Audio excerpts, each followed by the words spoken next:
muito Blunt e hoje vou realizar a experiência do estudo do potenciômetro e do rióstato. Vou usar essas duas resistências variáveis, uma como potenciômetro e a outra como rióstato. Então, com essa vou variar a tensão do circuito e com essa aqui vou variar a corrente do circuito. Então vou usar dois multímetros, um como voltímetro e o outro como amperímetro. Sim, agora, depois da introdução da experiência, vamos começar com o resumo teórico em relação a essa experiência que está relacionada com o estudo do potenciômetro e de um rióstato. Então, é necessário primeiramente saber o que seria um potenciômetro. Então, um potenciômetro é uma resistência elétrica de alta precisão e é variável e ela possui três terminais, como podemos observar aqui. Então, o potenciômetro é um componente eletrônico que permite controlar a resistência de um circuito. Ele é formado por um resistor de três terminais e um central e outros dois laterais. Então, ao girar o eixo do potenciômetro, a resistência elétrica entre o terminal central e os outros terminais varia, permitindo assim ajustar a resistência do circuito. Então, o potenciômetro funciona com base numa resistência elétrica. Quando o eixo do potenciômetro é girado, podemos observar na primeira imagem, quando nós rotacionamos o eixo, variamos a posição do cursor e assim nós variamos a resistência. Como também podemos observar nesta imagem aqui, quando nós variamos o cursor, variamos a resistência elétrica do circuito. E também temos aqui um outro tipo de potenciômetro, no caso é um potenciômetro cilíndrico, e também existem potenciômetros logaritmos, lineares, são usados para diferentes circunstâncias, e este no caso é um outro tipo de potenciômetro que é cilíndrico e ele também é ajustável de acordo com a imagem que nós podemos observar aqui. Então, o potenciômetro funciona de uma forma bem simples. Nós temos uma resistência RC1 e RC3. RC1 significa o cursor 1 aqui e RC3 significa o cursor 3. Então, a parte 2 é a parte do cursor. Então, quando nós variamos ou giramos o cursor, nós aumentamos a resistência ou diminuímos a resistência dependendo da posição dos terminais. Então, é assim que funciona mais ou menos um potenciômetro. Sim, então aqui temos a estrutura básica de um potenciômetro, como ele é construído basicamente. Então temos a cobertura, o contacto deslizante, elemento resistivo que é carvão, eixo rotativo, os três terminais, sim, primeiro, segundo e terceiro terminal. Então essa é mais ou menos a constituição básica de um potenciômetro. Sim, então o potenciômetro basicamente funciona com este cursor que gira, temos os três terminais aqui, então variamos o cursor para termos a resistência mínima até a máxima, e aqui em cinzento escuro é o tal material resistivo. Então, os reóstatos são basicamente dispositivos usados quando há alguma necessidade de alterar a resistência elétrica de um circuito e sem que ele seja interrompido. Então, é possível chegar a limites máximos e mínimos da resistência de um circuito usando os reóstatos. Então, temos aqui um outro reóstato que é bem parecido, na verdade, com um potenciômetro, e é possível verificar que ao variar a posição do cursor é possível variar a resistência elétrica desse circuito. Então surge a questão de se os potenciômetros podem ser usados como reóstatos, e sim, pois o potenciômetro é um dispositivo de três terminais e o reóstato é um dispositivo de dois terminais. Então, o potenciômetro controla a tensão de um circuito e possui três terminais. Então, um terminal deve se conectar. Então, para o reóstato, no caso, como precisamos apenas de dois, então é possível usar o potenciômetro como reóstato. Então, também existem os reóstatos lineares. Esse tipo de reóstato consiste num material ou num elemento resistivo cilíndrico. Então, o controle deslizante é movido linearmente ao longo do elemento resistivo nesse tal cilindro e possui dois terminais fixos. Um é usado e o outro controle deslizante. E este tipo de reóstato é usado principalmente em laboratórios para fins de realização de experimentos. Também temos aqui os reóstatos rotativos. Este tipo de reóstato possui um elemento resistivo que é circular. Então, podemos usá-lo usando um cursor no caso, e podemos variar a resistência elétrica, como podemos observar aqui. Quando o cursor está nesta posição, temos a menor resistência possível, e quando está nessa posição, temos a maior resistência possível. Então temos aqui a diferença entre um reóstato e um potenciômetro. Então os reóstatos, eles têm 2 terminais, os potenciômetros têm 3. O reóstato é conectado em série, enquanto o potenciômetro é conectado em paralelo no circuito. Então o reóstato controla a corrente, enquanto o potenciômetro controla a tensão, e o símbolo também é diferente. Existem muitas diferenças aqui que se foram listadas entre o potenciômetro e o reóstato. Podemos verificar que não são a mesma coisa, são coisas diferentes. Então também nessa experiência um dos objetivos é falar ou ver o que é um divisor de tensão simples. Então um circuito de resistores em série também é apelidado também de divisor de tensão. Então divisor de tensão é algo parecido com isto. Podemos observar que temos duas resistências conectadas em série e temos uma tensão de entrada e uma tensão de saída. Então esses todos os elementos são relacionados a partir desta fórmula, pode ser verificada melhor aqui. Podemos determinar a tensão de saída ou a tensão de entrada aplicando esta fórmula. Então aqui temos o divisor de tensão numa série de 2 resistências. Então os objetivos da realização dessa experiência são diferenciar a ação de um potenciômetro e de um reóstato e estudar o funcionamento de um divisor de tensão simples. Saudações docente, meu nome é Alexandre Sarmento Blunto e hoje vou realizar a experiência do estudo do potenciômetro e do reóstato. Vou usar essas 2 resistências variáveis, uma como potenciômetro e a outra como reóstato. Então, com essa vou variar a tensão do circuito e com essa aqui vou variar a corrente do circuito. Então vou usar 2 multímetros, um como voltímetro, o outro como amperímetro. Então primeiro vamos levar a nossa resistência variável e tenho aqui o ponto A, o ponto B e o ponto C no meio e vou medir a resistência do meu resistor variável. Então vou colocar primeiro no ponto AB e posso verificar que é de 51,7 ohms. Quando está no ponto A é de 51,7 ohms, quando está no ponto B também é de 51,6 ohms. Agora vou colocar os terminais no ponto AC e posso verificar que quando está no ponto A a resistência é 0,2 ohms e quando está no ponto B a resistência é de 51,2 ohms.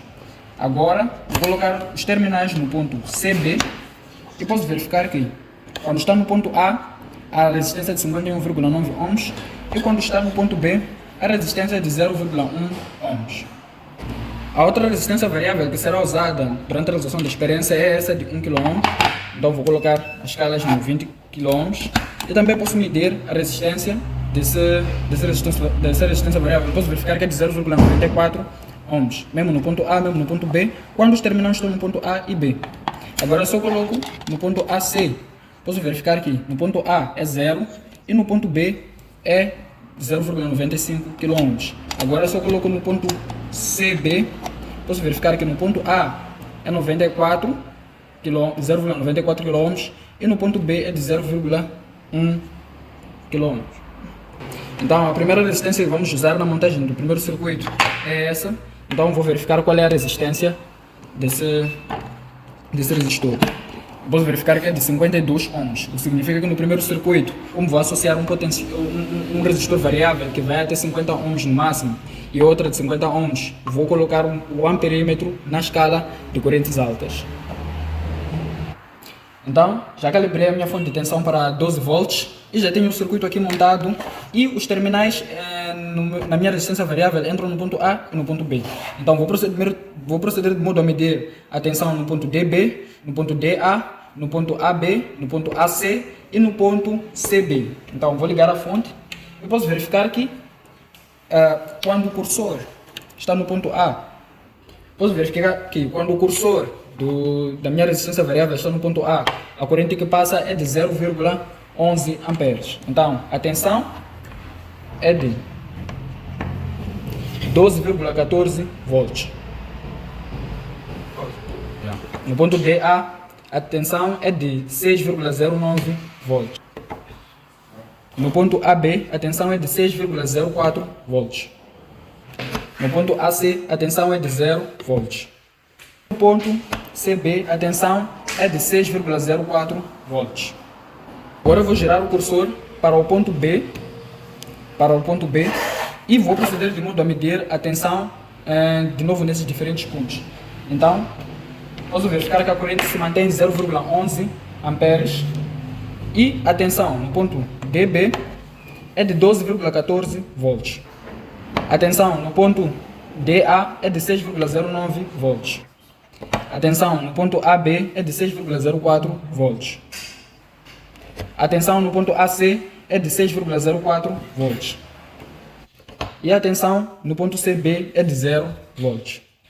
Agora vou colocar o cursor no meio, no ponto C, e vou medir novamente as tensões nesses diferentes pontos.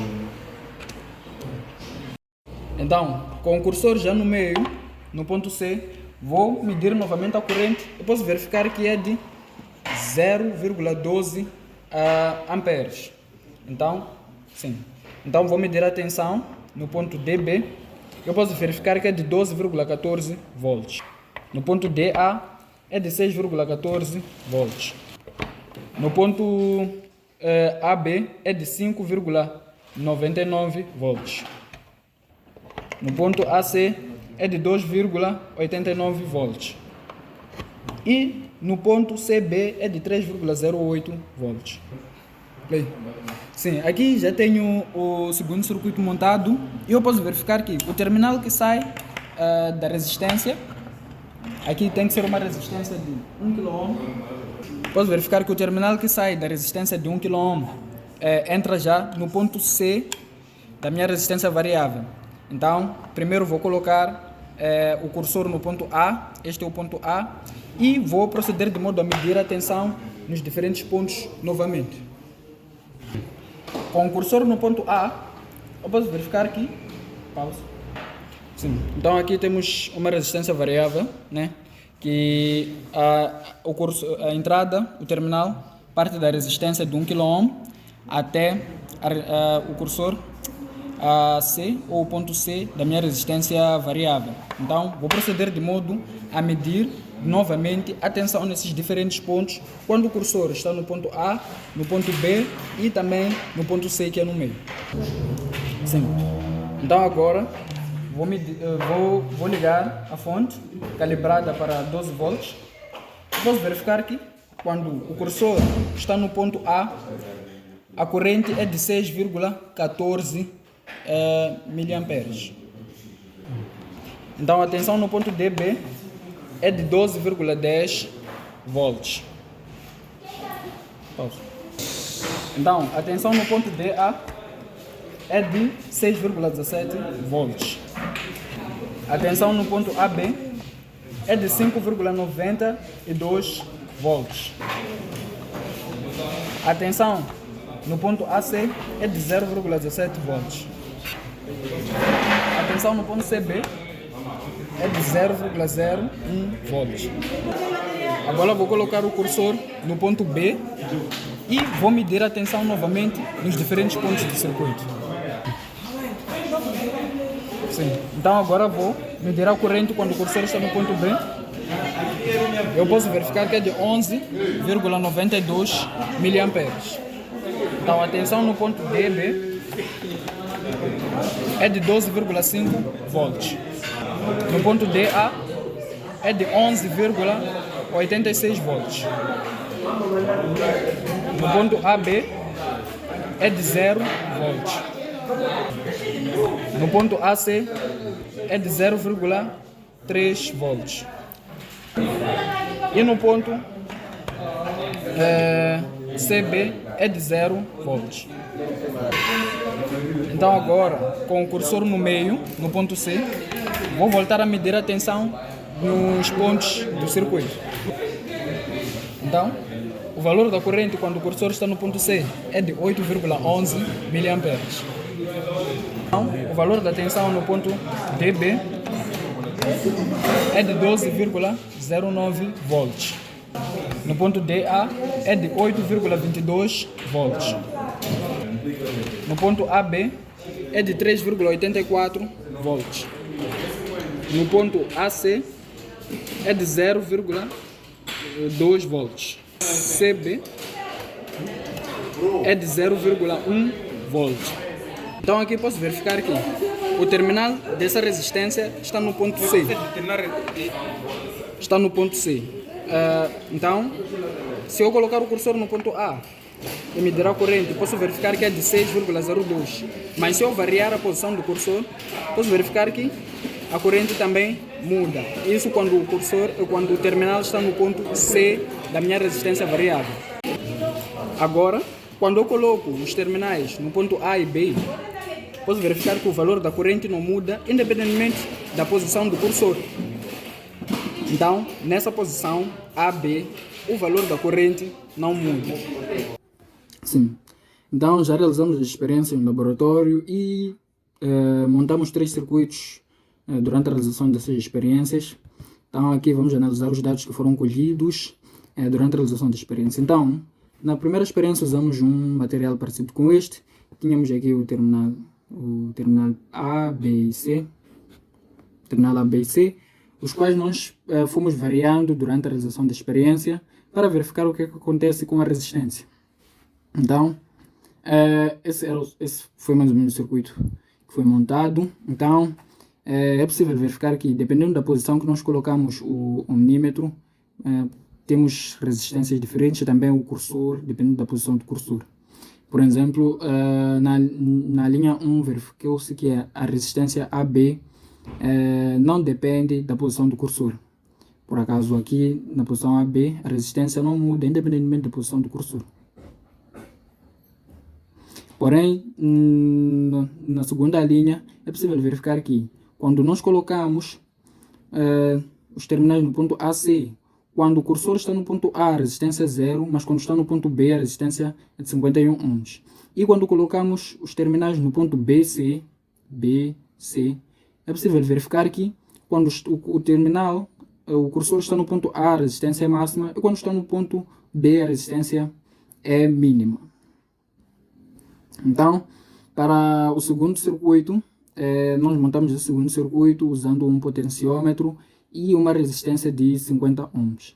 Então, é possível verificar os valores que foram obtidos durante a realização da experiência, e uma das coisas mais importantes que foi possível verificar aqui é que o valor da intensidade da corrente praticamente não mudou, pois o potenciômetro só varia a tensão do circuito. Então, medimos a tensão em diferentes pontos e foi possível constatar que os dados que foram colhidos são esses que estão aqui na tabela, e é possível verificar que a corrente não muda. Porém, e também usamos esse dispositivo para a realização ou para a construção do segundo circuito. Agora, para o terceiro circuito, nós temos que, depois da resistência, o terminal entra diretamente no ponto C. O ponto C, no caso, nós usamos agora esta resistência variável, e o ponto C é este. Então, durante a realização das experiências, foi possível verificar que, quando a resistência é conectada, ou quando o circuito é conectado diretamente com o ponto C, o ponto A fica livre, o valor da corrente muda. Então, aqui o valor da corrente mudou, pois já estávamos usando essa resistência variável como reóstato, no caso. Então, mudamos a corrente, e para o primeiro circuito, nós mantivemos a corrente constante. Sim, então, para que serve tudo isso? O potenciômetro, reóstato que nós falamos aqui durante essa experiência. Então, eles são muito usados para regular o som de dispositivos sonoros. Então, aqui dentro dessa parte existe um potenciômetro que é usado para aumentar ou diminuir o volume dessa caixa de som. Também circuitos eletrônicos, no qual os técnicos de eletrônica usam desse tipo de dispositivo, que lhes ajuda a aumentar ou diminuir a intensidade da corrente, variar a tensão de circuitos, sem precisar de interromper os circuitos. Um circuito ligado é possível variar esses parâmetros. Também nessa chave é possível verificar que é um tipo também de potenciômetro, e rádios também de carro são usados os potenciômetros para aumentar e diminuir o volume. Então esses são alguns dos exemplos de aplicações de potenciômetros no dia a dia.